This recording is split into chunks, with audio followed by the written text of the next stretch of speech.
Bonjour, c'est Luc et bienvenue dans cette toute nouvelle vidéo où on va voir comment performer en dropshipping sur Pinterest, donc les différentes étapes qui permettent d'arriver à des super ROAS sur ce vecteur de trafic sous-exploité. Bon, pour vous montrer directement les résultats qu'il est possible d'obtenir sur cette plateforme, on va se rendre sur l'écran directement.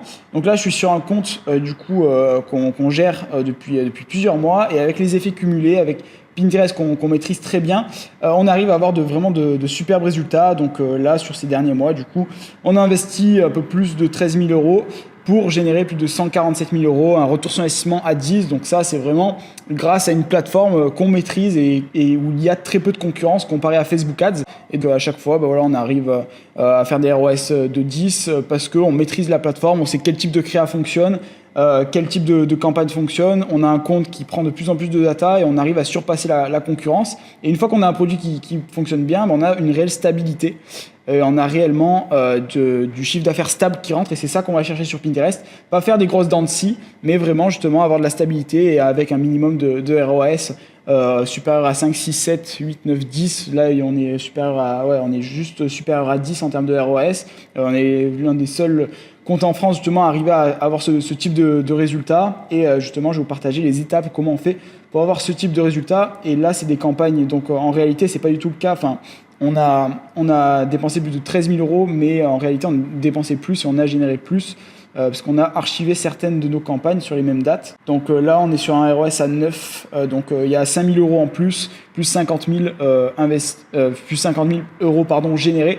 Donc ça nous fait un total aux alentours des 200 000 € pour 20 000 € d'investis. Donc on est en moyenne sur un ROS à peu près de 10. Donc c'est vraiment de superbes résultats. Et dans cette vidéo, je vais vous montrer les différentes étapes pour arriver à ce type de résultats en dropshipping.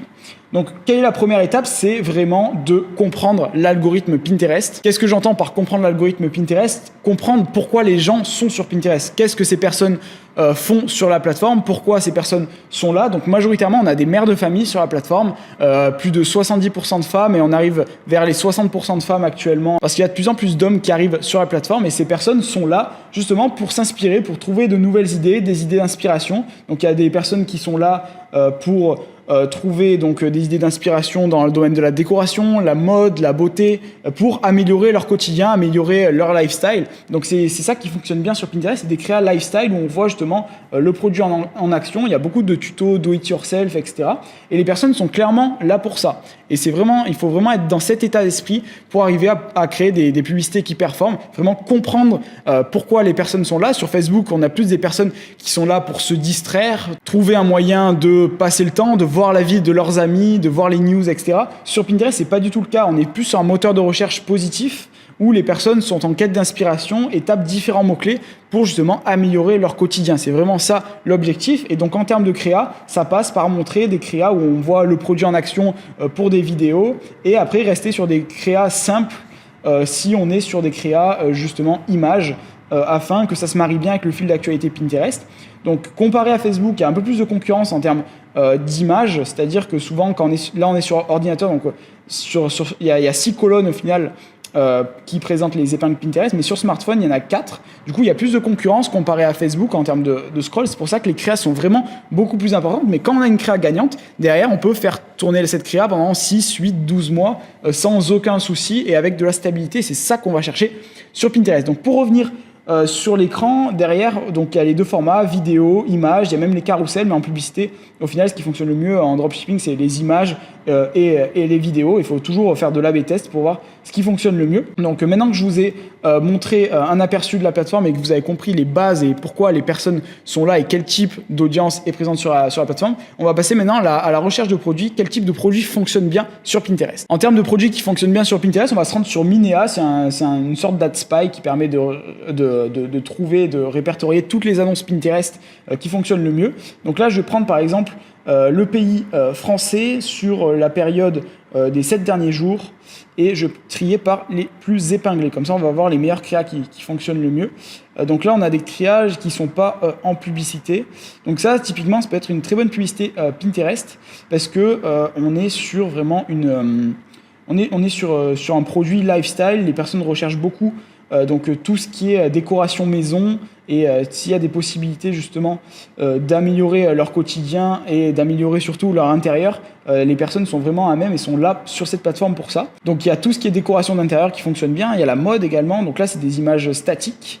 Donc là il y a cette image là et directement les personnes quand elles cliquent sur la publicité, elles sont redirigées sur cette page. Donc c'est très important d'analyser aussi les pages de redirection. Donc là, c'est une page produit, voilà, très, très bien détaillée, etc. Donc il y a tout ce qui est mode, ça fonctionne super bien, mais tout ce qui touche en fait les mères de famille au global. Donc il y a vraiment différents produits. Et quand il y a des produits lifestyle justement où on voit des personnes en action qui utilisent le produit, donc avec un scroll stopper qui est efficace, ça fonctionne super bien. Donc là, par exemple, j'ai l'impression qu'on a un exemple d'un produit. Non, c'est pas un produit au final. Ah si, là c'est juste une astuce, c'est pas un produit. Après on a ça. Donc voilà, on a un sac ici. Et là justement, ce qui est intéressant, c'est qu'on voit le produit en action. Et c'est ça qu'il faut montrer sur Pinterest. Il faut arriver à faire visualiser les personnes pour qu'elles s'identifient à la personne qui utilise ce sac-là et qu'elles se voient directement avec ce sac, avec tous les bénéfices, etc. Donc c'est super important d'avoir du mouvement sur Pinterest. Mais globalement, les produits qui fonctionnent bien sur Pinterest, c'est tous les produits qui ciblent des femmes, des mères de famille. Donc ça peut être la mode, la beauté, la décoration, la santé, le voyage, le sport. C'est vraiment très très large. Il n'y a pas forcément de produits qui ne fonctionnent pas. Les produits qui ne fonctionnent pas, c'est juste les produits qui ciblent uniquement des hommes. Et encore, vous pouvez cibler donc, des produits qui ciblent les hommes, mais quand c'est les femmes qui achètent pour les hommes. Donc typiquement, des produits, par exemple des vestes pour hommes, ça fonctionne très bien sur Pinterest. Pourquoi ? C'est parce que des femmes cherchent des idées d'inspiration pour améliorer l'apparence de leurs copains, de leur mari et pour leur offrir des cadeaux directement. Et donc, c'est des produits qui fonctionnent très très bien. Mais en termes de produits qui fonctionnent, il y a vraiment une multitude. Ce qui est surtout important sur Pinterest, c'est d'avoir des produits très visuels en mode un peu lifestyle où on montre directement le produit et que ça ressorte du fil d'actualité de Pinterest. Donc, il y a vraiment plein de produits qui fonctionnent. Là, on a encore des lampes ici qui ont l'air de très bien fonctionner avec un bon nombre de personnes qui ont enregistré l'épingle. Donc ça, après, on est sur un compte Pinterest assez connu justement qui est sur la décoration. Donc il y a vraiment énormément de choses et toutes les épingles, donc les images et vidéos sont classées dans différents tableaux. C'est ça qu'il faut savoir. Les tableaux qui servent à catégoriser les différentes épingles afin d'avoir différentes catégories, sections. Et on peut reprendre par exemple, si on prend l'exemple du compte de La Redoute. Donc c'est une étude de cas que j'ai fait sur cette chaîne YouTube. Donc c'est un gros site e-commerce qui vend donc de la mode, de la décoration, etc. Ils ont différentes sections, linge maison, décoration, literie, etc. Et ça crée différents tableaux qu'on peut faire, donc des sections qu'on peut créer sur notre site Pinterest. Donc voilà, en termes de recherche de produits, je vous invite à utiliser par exemple Bixby ou Minea. Je vous mettrai les liens en description pour justement les utiliser. Et c'est des sites qui permettent de trouver des produits gagnants. Et ce que vous pouvez faire par exemple, c'est transférer des produits qui fonctionnent bien aux US. C'est le marché numéro 1 sur Pinterest. Et les transférer sur les marchés européens, par exemple allemand, français, espagnol. Et c'est des marchés où il y a très peu de concurrence. Pour comparer Facebook et Pinterest, sur Pinterest, on a 4 fois moins d'utilisateurs comparé à Facebook. C'est un peu plus petit en termes de taille d'audience, même si on a quand même 20 millions de personnes en France, ce qui est quand même plutôt large, pour 55 fois moins de personnes qui font de la publicité. Donc c'est pour ça qu'on a un gros gap en termes de publicité, un réel océan bleu où il y a très peu de concurrence. Et c'est pour ça qu'on en profite et c'est pour ça qu'on arrive à avoir les types de résultats que je vous ai montrés juste avant. Une fois que vous avez compris la plateforme et trouvé le produit que vous souhaitez tester sur Pinterest, pour créer un compte Pinterest, vous devez vous rendre sur le site pinterestbusiness.com, donc business.pinterest.com. Je vous mettrai le lien en description et vous avez juste à créer un compte professionnel. C'est très important, sinon vous n'allez pas pouvoir lancer vos publicités. Une fois que c'est fait, une fois que vous avez votre compte professionnel, vous allez arriver sur votre compte comme ça, vous avez rempli votre email, mot de passe, etc. pour vous créer un compte. L'objectif, ça va être de vous créer un minimum d'images de marque. C'est très important en dropshipping, justement, de montrer une bonne image de marque dans la mesure du possible en fonction des créas que vous avez. Ça passe par une belle bannière ici, un bon logo, un bon titre. Donc ça, c'est le titre de votre site e-commerce, l'URL de votre site e-commerce ici. Et là, donc une headline, donc un titre qui donne envie aux utilisateurs d'aller plus loin et de voir vos différentes épingles. Donc comme je vous l'ai dit, on a différentes épingles. Donc les épingles, c'est des images ou des vidéos, donc on les a ici. Donc les épingles, typiquement, si vous êtes dans la décoration, ce qui peut bien marcher, c'est de mettre un appel à l'action, une headline ici, décorer votre chambre de telle ou telle manière. Et après, derrière, vous pouvez mettre un logo, mais la headline est super importante et vous avez un titre ici que vous pouvez mettre. Et l'idéal, c'est de mettre un titre complémentaire entre le titre ici et l'appel à l'action que vous mettez directement sur la créa. Donc là, on a nos différentes épingles qui sont classées dans des tableaux, comme je vous l'ai partagé. Donc par exemple, tous les canapés se trouvent dans le tableau canapé, idem pour les décorations murales, idem pour les meubles, etc. Si on prend l'exemple d'une boutique de dropshipping ciblée sur la décoration directement. Donc une fois que vous avez un bon branding créé, donc tous ces paramètres-là, ils se modifient en cliquant sur la petite flèche en haut à droite et en cliquant sur paramètres ici. Et ici, vous allez pouvoir modifier donc votre nom, la section à propos, l'URL de votre site web, le nom d'utilisateur. Donc ça correspond au lien Pinterest que vous avez. Donc pinterest.fr/ et vous avez votre nom d'utilisateur. C'est très important d'en mettre un propre ici afin d'être bien référencé sur le moteur de recherche Pinterest. Après, vous avez les paramètres de compte. Donc ça, c'est plus pour vous, votre partie personnelle.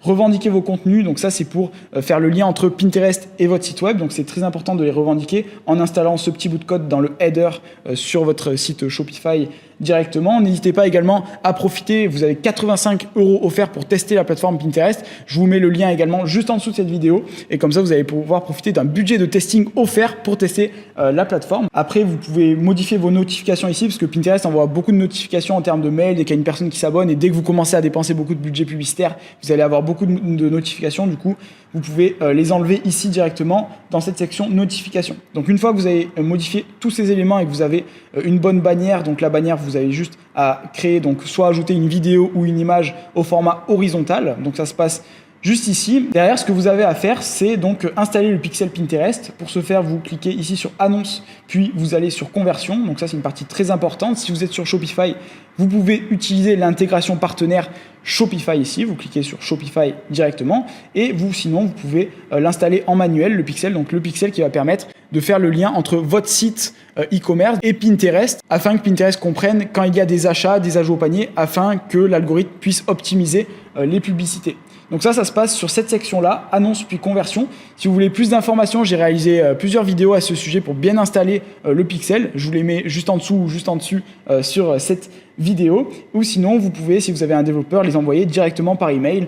Comme ça, le développeur aura toutes les instructions. Mais voilà, et je vous invite à passer par une intégration partenaire dans la mesure du possible parce que vous limitez le nombre d'erreurs comparé à le faire en manuel. Et c'est plus compliqué en termes de technicité. Une fois que c'est fait, que vous avez votre pixel bien installé, vous pouvez tester les événements ici ou tester avec l'application Pinterest Tag Helper. Donc c'est une petite extension Chrome qui permet de vérifier que votre pixel soit bien installé. Ou sinon, vous pouvez le faire directement avec cette section, tester les événements, vous lancez votre site web. Une fois que vous avez votre pixel installé, vous pouvez tester vos événements directement grâce à cette section. Une fois que c'est fait, vous devez rentrer vos éléments de facturation ici afin de générer des factures directement avec le nom de votre entreprise, insérer votre numéro de TVA et également donc rentrer votre carte bancaire qui va être débitée au fur et à mesure de vos dépenses publicitaires. Une fois que c'est fait, une fois que vous avez donc tous ces éléments remplis, donc un compte bien brandé, les éléments de facturation bien setup et également le pixel bien installé, vous pouvez passer à la partie où vous allez donc créer une épingle pour créer vos différentes publicités.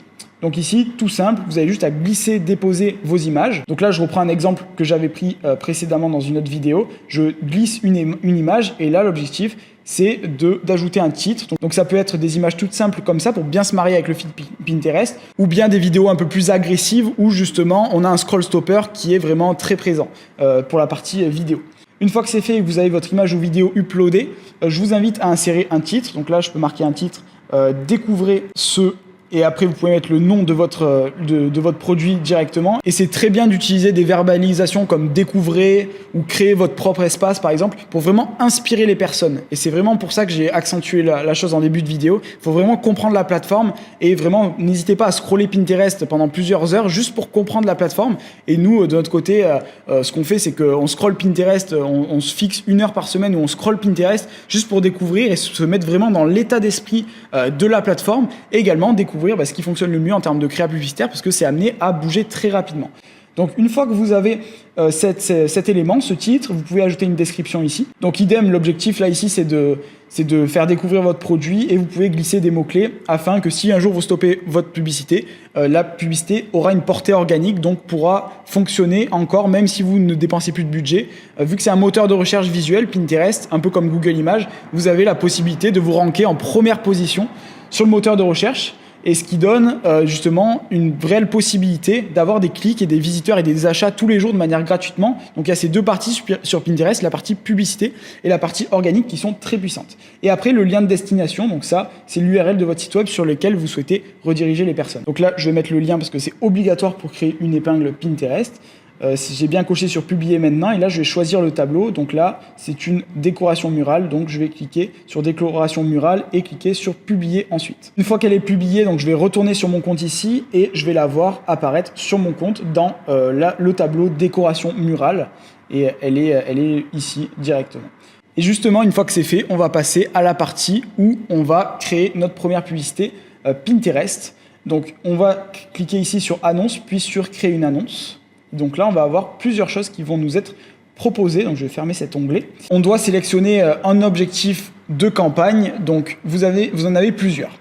Vous avez les notoriétés de marque, vues vidéo, intérêt ou la partie conversion ou vente par catalogue. Donc il faut vraiment se concentrer sur cette partie à droite parce que clairement on veut indiquer à Pinterest et on doit lui donner comme objectif d'obtenir des ventes. Si vous cliquez sur la partie notoriété de marque ou vue vidéo, vous allez avoir beaucoup de vues de vidéo, beaucoup de clics, beaucoup de visiteurs, mais très peu de conversion. Il faut clairement indiquer à Pinterest que vous souhaitez avoir des prospects acheteurs qui vont acheter vos produits. Donc l'objectif c'est de démarrer directement en objectif de conversion ici. Donc peut-être ça va faire comme moi où justement vous n'avez pas l'objectif de conversion débloqué. Donc là je vous invite à regarder la vidéo que je mettrai juste en dessous qui permet de débloquer cet objectif de conversion et afin que vous compreniez comment faire étape par étape pour le débloquer. L'étape suivante c'est de donner un nom à votre campagne. Donc moi je vais l'appeler par exemple testing numéro 1 et après cette barre ici, normalement pour vous si vous avez bien sélectionné votre objectif de conversion, il sera indiqué conversion. Moi, c'est marqué intérêt parce que j'ai sélectionné l'objectif d'intérêt parce que j'ai pas le choix et je vous montre là ici pour l'exemple, mais il faut vraiment lancer en conversion. C'est très important.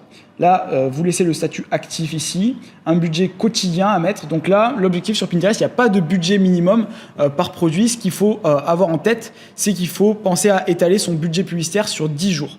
Donc on a à peu près 90-95% des personnes qui se lancent sur la plateforme qui échouent parce qu'elles ne comprennent pas l'algorithme et elles ne comprennent pas qu'il y a une phase d'apprentissage au démarrage où l'algorithme n'est pas très bon comparé à Facebook Ads sur les premiers jours. Du coup, il faut bien penser à étaler son budget publicitaire sur une dizaine de jours. Donc admettons, j'ai 100 € de testing pour tester tel produit, je vais mettre 10 € par jour pendant 10 jours pour tester le produit et pas être sur une mentalité court terme où je vais mettre 30 € par jour pendant 3 jours et après je vais couper parce que j'ai pas les résultats. Non, il faut vraiment étaler son budget publicitaire, c'est la chose la plus importante. Donc je vais prendre 10 € par jour et je vais cliquer sur continuer ici. Donc là, on arrive dans la partie groupe d'annonces où on va sélectionner nos différents ciblages. Admettons que je vends un produit dans la décoration, donc je vais cibler un centre d'intérêt dans le domaine de la décoration maison. Donc comment faire? On va cliquer ici sur trouver de nouveaux clients, c'est notre objectif. Et ici, c'est renouer avec votre audience, c'est pour la partie audience de retargeting. Donc ça, on le verra juste après. Donc là, la partie acquisition, donc on veut chercher de nouveaux clients pour faire un testing. On va cliquer sur choisir ici, juste à droite. Et après, on va pouvoir sélectionner un ou plusieurs centres d'intérêt. Donc je vous invite, tout dépend de votre budget, à en sélectionner un ou plusieurs. Vous pouvez faire des centres d'intérêt simples ou bien des groupements d'intérêt. Donc admettons, là, je cible la décoration maison parce que c'est la thématique de mon produit. Donc là, j'ai une taille d'audience de plus de 7 millions. Donc l'objectif, je vous invite à partir sur une taille d'audience en France au minimum de 1 million. Et si vous êtes aux États-Unis, un minimum de 5 millions. C'est essentiel de laisser de la marge de manœuvre à l'algorithme afin qu'il puisse tester différentes audiences et différentes données démographiques qui va permettre à l'algorithme justement d'avoir de la performance. Une fois que c'est fait, que vous avez sélectionné soit votre centre d'intérêt ou groupement d'intérêt, après, rien ne vous empêche de faire un intérêt ici, après de dupliquer votre groupe d'annonces pour sélectionner des intérêts complémentaires. Donc là, j'ai ciblé la décoration maison, mais admettons, j'aimerais bien cibler la typologie de personnes qui achètent mes produits, ça serait des parents, ou des jeunes parents, ou des personnes qui sont en cours, qui se marient actuellement. Je peux cliquer ici sur conseils pour parents, pour cibler les parents. Je peux toucher la catégorie mariage. Et si c'est des personnes aussi qui sont intéressées plus ou moins par la mode femme ou la mode homme, je peux sélectionner différents intérêts à ce niveau-là. C'est pas un problème de faire un groupement d'intérêts. Il faudra juste analyser par la suite sur quel intérêt Pinterest dépense. Et donc, il faut ne pas hésiter à avoir une grosse taille d'audience au démarrage. Ça ne veut pas dire qu'il faut sélectionner tous les centres d'intérêt. Mais voilà, vous pouvez faire un gros centre d'intérêt et ensuite des plus petits que vous regroupez directement. Et en termes de taille d'audience, c'est intéressant ici parce que vous avez à peu près la même taille d'audience. Vous êtes à 7 millions ici. Et là, on est à 6,5 millions jusqu'à 7 millions. Donc au final, c'est très bien, il y a une très bonne répartition et le budget normalement au démarrage sera bien réparti à 50-50. Donc vous avez cette possibilité avec des centres d'intérêt, là je vous ai montré ça, avec l'intérêt décoration maison, et vous avez une partie mots-clés également. Donc en termes de mots-clés, je vous invite à en mettre vraiment plusieurs. Pinterest, ils en recommandent 25 au minimum, mais moi je trouve que c'est surtout en termes de taille d'audience ici, il faut monter à un minimum, un grand minimum à 200 000 en termes de taille d'audience. Donc par exemple, là je vais taper décoration, salon, décoration murale, et là au fur et à mesure, l'audience va s'augmenter. Donc là, je crois que j'ai un centre d'intérêt coché. Donc je vous invite à bien séparer, si vous faites des mots-clés et des centres d'intérêt, bien séparer. Vaut mieux faire une campagne de mots-clés, une campagne de centres d'intérêt, plutôt que de tout mélanger. Derrière, en analyse, ça sera beaucoup plus compliqué. Donc il y a ça. Après, par exemple, vous pouvez mettre tapis, entrée. Et au fur et à mesure, ça va s'augmenter, la taille d'audience va s'augmenter. Donc là, on est entre 25 et 28 000 de taille d'audience. Et si je tape maison directement, ça va encore s'augmenter au fur et à mesure. Et donc là, l'objectif, comme je vous l'ai dit, c'est de dépasser au minimum les 200 000 en termes de taille d'audience. Et vous pouvez sélectionner entre 25 30 mots-clés, c'est l'idéal. Et après, si vous n'arrivez pas à obtenir cette taille-là, rajoutez-en encore un peu plus pour avoir un minimum et laisser toujours de la marge de manœuvre à l'algorithme de Pinterest. Donc là, vous avez deux possibilités. Soit vous ciblez des personnes qui ont recherché dans le passé les mots-clés en question, ou bien vous prenez des personnes qui tapent actuellement ou dans les jours juste précédents qui ont tapé le mot-clé en question. Donc ça, c'est une audience un peu plus qui a une meilleure intention d'achat directement. Et celle-ci, c'est une audience donc un peu plus large. Il y aura beaucoup plus de personnes dans cette catégorie-là. Ça veut dire que l'algorithme aura plus de marge de manœuvre. Donc je vous invite à faire de l'A/B test à ce niveau-là. Une fois que c'est fait, on passe à la catégorie suivante maintenant, les données démographiques. Donc là, au niveau des genres, vous avez plusieurs possibilités. Soit vous ciblez que les femmes, donc vous enlevez juste les hommes. Donc dans la catégorie non précisée, il y a beaucoup plus de femmes que d'hommes. Il faut le savoir, il y a 70% de femmes environ. Et si vous ciblez uniquement les hommes, vous juste décochez les femmes. En termes de ciblage, c'est ça qui est intéressant. Et si vous ciblez toutes les catégories et tous les sexes, vous avez juste à cliquer ici sur toutes les identités de genre. Au niveau des âges, restez large, c'est très important. Au démarrage, sauf si vous avez des datas sur d'autres plateformes que tel ou tel âge ne fonctionne vraiment pas, mais je vous invite à laisser large afin que l'algorithme puisse déterminer quelle tranche d'âge fonctionne le mieux et puis que l'algorithme puisse vraiment choisir les meilleures poches d'audience de son côté. Et après, au niveau des lieux, donc là, vous pouvez sélectionner les lieux sur lesquels vous souhaitez faire de la publicité. Donc, si c'est la France, la francophonie, d'autres pays, etc., etc. La langue, si vous êtes en France, je vous invite à laisser français. Comme ça, on cible uniquement les personnes qui parlent français. Et sinon, les personnes ne vont pas cliquer sur les publicités s'ils voient une publicité dans une autre langue. Au niveau des appareils, restez large. Au niveau des emplacements, également, ne touchez à rien. Comme ça, on laisse à l'algorithme la possibilité d'optimiser tout seul. Dans cette partie, on va retrouver les différents éléments qu'on a mis juste en haut au niveau de la campagne. Donc on a mis un budget quotidien de 10 € juste avant, souvenez-vous. Donc on les retrouve juste ici. Donc on le voit, le budget quotidien de 10 € et à la date de départ qu'on a mis juste en dessus. Donc on a bien un budget qui va se dépenser au niveau de la campagne. Donc là on a 10 € qui va se dépenser au global dans les deux groupes d'annonces ici. Donc là on a un groupe d'annonces ici et un autre. Et donc après on va avoir une répartition qui va être différente. Donc là je ne l'ai pas renommé mais il est mal renommé. Mais globalement la répartition ne sera pas la même entre ces deux groupes d'annonces et Pinterest va optimiser sur le nombre de conversions obtenues pour tel et tel ad group. Donc admettons l'ad group décoration maison surperforme, Pinterest va dépenser beaucoup plus de budget sur cet ad group décoration maison. Et après, une fois que c'est fait, que vous voyez donc votre budget ici, vous avez soit la possibilité de partir en enchère automatique ou personnalisée. Donc si vous avez la main et que vous êtes un média buyer de base, vous pouvez commencer avec du personnalisé. Mais si vous avez un compte nouveau et que vous êtes plutôt débutant en termes de média buying, je vous conseille de partir en enchère automatique. Et les enchères automatiques, ça laisse à l'algorithme la possibilité de tester de son côté différentes choses. Et si vous avez un peu plus de maîtrise, vous pouvez passer en personnalisé. Mais c'est pas problématique de passer en automatique. De base, les enchères personnalisées fonctionnaient beaucoup mieux. Mais là, l'algorithme a tendance à vraiment s'améliorer. Du coup, en automatique, ça fonctionne également aussi. Et ça vous permet de faire moins d'erreurs. Parce que si vous faites différents ajustements, il y a des petites techniques qui permettent justement d'avoir de la performance et d'autres qui peuvent vous pénaliser. Donc en automatique, vous ne prenez pas le risque. C'est ça l'avantage. Après, la partie annonce, on retrouve l'image qu'on a créée juste avant. Et donc, je vous invite à en sélectionner entre 2 et 6 à ce niveau-là. Donc là, je vais en sélectionner 4, donc le nombre parfait en termes en termes d'images. Je vous invite à tester des images et des vidéos, c'est l'idéal, avec différents scroll stoppers, différents titres, etc., etc. Et une fois que vous avez sélectionné tout ça, vérifiez bien votre URL de destination. Donc ça, c'est l'URL sur laquelle les personnes vont être redirigées dès qu'elles cliquent sur votre publicité. Et après, vous pouvez cliquer sur aperçu de l'épingle et vous rendre sur votre smartphone afin de voir si oui ou non la publicité est bien optimisée en termes d'image, de description, de titre. Et parce que des fois, en fait, là, on la voit sur ordinateur, ok, mais sur smartphone, c'est totalement différent.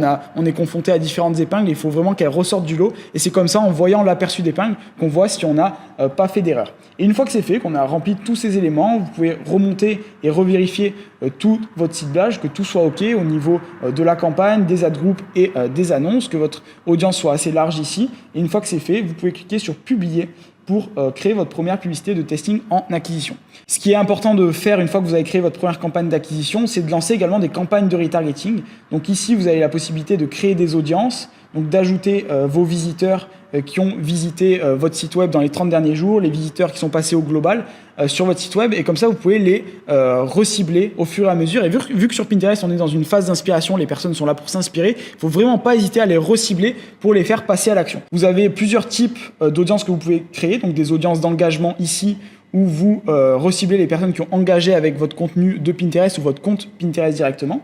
Et donc ici, vous pouvez sélectionner différentes choses. Donc par exemple les visiteurs, les ajouts au panier, les achats pour sélectionner vos clients pour ne pas les recibler ou recibler de manière plus dense les ajouts au panier. Donc pour ça, vous allez ici, vous cliquez sur visiteurs de site, si on veut prendre les ajouts au panier par exemple. Et là, dans événements ici, vous allez pouvoir ajouter les add to cart et le voir directement si justement votre pixel est bien installé. Donc ici, c'est pas du tout le cas, donc je vais pas pouvoir créer l'audience, mais si elle a bien été créée de votre côté, c'est OK. Et ici, vous pouvez mettre, donc là, ça inclut tout le trafic passé, donc tous les ajouts au panier qui se sont passés depuis que j'ai le pixel installé. Mais si je veux prendre les ajouts au panier des 30 derniers jours, j'ai juste à mettre 30 ici et à cliquer sur créer, et là, je vais avoir une nouvelle audience qui va être créée. Une fois que c'est fait, ce que vous avez à faire, c'est la même chose, créer une annonce de conversion évidemment.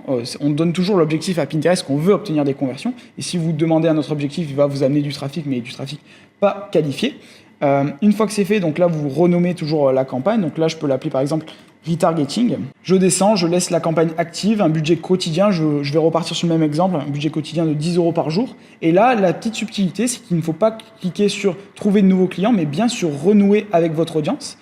Et ici, vous allez avoir vos visiteurs de site. On a juste vu juste avant quand on a créé l'audience. Et donc là, on a la possibilité de sélectionner les audiences que l'on a créées. Donc là, si je veux recibler les visiteurs des 30 derniers jours, j'ai juste à cliquer là-dessus et je clique sur inclure la liste. Et pensez bien à cliquer sur ajouter les listes sélectionnées. Et là, ça va se mettre à jour la taille d'audience. Donc je vois bien qu'elle est inférieure à 10 000. Donc c'est parfait. C'est le cas parce que là, on est sur un compte exemple où justement le pixel n'a pas été installé. Et puis après, données démographiques, là, je vous invite à rester large. Idem pour les emplacements et la partie également appareil, restez large. Là, l'objectif, c'est vraiment une audience qui vous connaît. Donc, à ce niveau-là, vu que c'est une audience déjà restreinte, il ne faut pas restreindre encore plus l'algorithme. Donc, je vous invite à rester large à ce niveau-là. Budget calendrier, on voit le budget de 10 € que j'ai bien indiqué ici. Restez bien en automatique, en audience de retargeting, c'est ce qui fonctionne le mieux.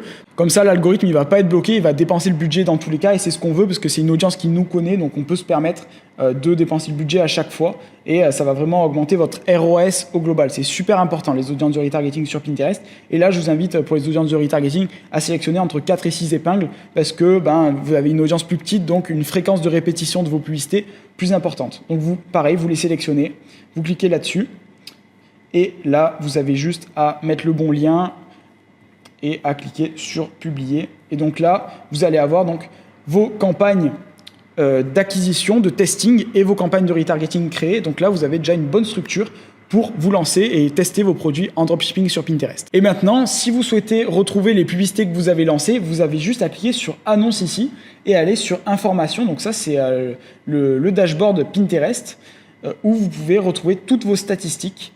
Donc que ce soit les statistiques donc pour les audiences d'acquisition et retargeting, de testing et de retargeting, pardon. Donc là, vous allez les retrouver ici si vous avez bien créé votre campagne. Et derrière, ce que vous pouvez faire, c'est créer un tableau personnalisé. Donc les métriques les plus importantes à prendre en compte sur Pinterest, je vais vous les partager directement. Ça va pouvoir bien vous aider au démarrage, parce que si vous avez des métriques claires, vous avez beaucoup plus de chances de faire une bonne analyse et de prendre de bonnes décisions.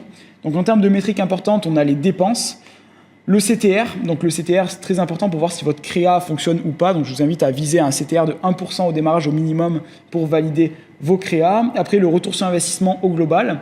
La valeur totale de vos commandes, des actions, des commandes qui sont passées sur votre site web. Les CPM, donc les CPM, ça correspond au coût publicitaire moyen pour 1000 impressions. Donc vous allez voir sur Pinterest, c'est beaucoup moins cher que sur Facebook Ads. On est entre 4 à 8 fois moins cher en fonction des périodes de l'année. Donc c'est pour ça qu'on arrive vraiment à avoir de superbes résultats, c'est qu'on a des coûts publicitaires vraiment faibles parce qu'on a très peu de compétition, comme je vous l'ai dit au début de ce tutoriel.